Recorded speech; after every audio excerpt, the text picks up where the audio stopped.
ನಮಸ್ಕಾರ ಸ್ನೇಹಿತರೆ, ನಾನು ನಿಮ್ಮ ದೀಪಾ ರಾಣಿ ಶೇಖರ್ ಟ್ರಾನ್ಸ್ಫಾರ್ಮ್ ಲೈಫ್ ಪ್ರೋಗ್ರಾಮ್ಸಿಂದ ಲವ್, ಲೈಟ್ ಆ್ಯಂಡ್ ಗ್ರ್ಯಾಟಿಟ್ಯೂಡ್. ಸ್ವಯಂ ಪ್ರೀತಿ ಹೇಗೆ ಬರೆಸ್ಕೊಳ್ಳೋದು ಅಂತ ಹೇಳ್ತೀನಿ ಅಂತ ಹೇಳಿದ್ದೆ.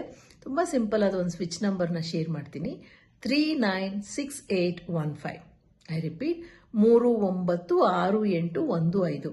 ಇದನ್ನು ತುಂಬ ಸತಿ ಚಾಂಟ್ ಮಾಡಿ ದೇಹದ ಎಡಗಡೆ ಸ್ಕೆಚ್ ಪೆನ್ನಲ್ಲಿ ಪಿಂಕ್ ಮತ್ತು ವೈಲೆಟ್ ಎರಡೂ ಕಾಂಬಿನೇಷನ್, ಒಂದೊಂದು ಡಿಜಿಟ್ ಒಂದೊಂದು ನಂಬರ್ ಒಂದೊಂದು ಸ್ಕೆಚ್ ಪೆನ್ನಲ್ಲಾದರೂ ಬರ್ಕೊಳ್ಳಿ, ಅಥವಾ ಎರಡರಲ್ಲಿ ಯಾವ ಕಲರ್ ಬೇಕಾದ್ರೂ ಬಳಸಿ ಬರ್ಕೊಳ್ಳಿ. ತುಂಬ ಸತಿ ಚಾಂಟ್ ಕೂಡ ಮಾಡಿ. ಎಷ್ಟು ಸತಿ ಅಂದರೆ ನಿಮಗೆ ಎಷ್ಟು ಸತಿ ಬೇಕೋ ಅಷ್ಟು ಸತಿ, ಇಂತಿಷ್ಟೇ ಅಂತ ಹೇಳೋಕ್ಕಾಗಲ್ಲ. ಒಬ್ಬೊಬ್ಬರಿಗೆ ಒಂದೊಂದು ಬೇಕಾಗತ್ತೆ, ಒಂದೊಂದು ನಂಬರ್ ಅಷ್ಟು ಚಾಂಟ್ ಮಾಡೋದು ಬೇಕಾಗತ್ತೆ. ಯಾವ ದಿನ ಯಾವ ಹೊತ್ತಲ್ಲಿ ಬೇಕಾದ್ರೂ ಮಾಡ್ಬೋದು. ಮಾಡಿ ಆರೋಗ್ಯದಿಂದಿರಿ, ಆನಂದದಿಂದಿರಿ. Thank you so much for joining me. ನಾನು ನಿಮ್ಮ ದೀಪಾ ರಾಣಿ ಶೇಖರ್ ಟ್ರಾನ್ಸ್ಫಾರ್ಮ್ ಲೈಫ್ ಪ್ರೋಗ್ರಾಮ್ಸಿಂದ ಲವ್, ಲೈಟ್ ಆ್ಯಂಡ್ ಗ್ರ್ಯಾಟಿಟ್ಯೂಡ್.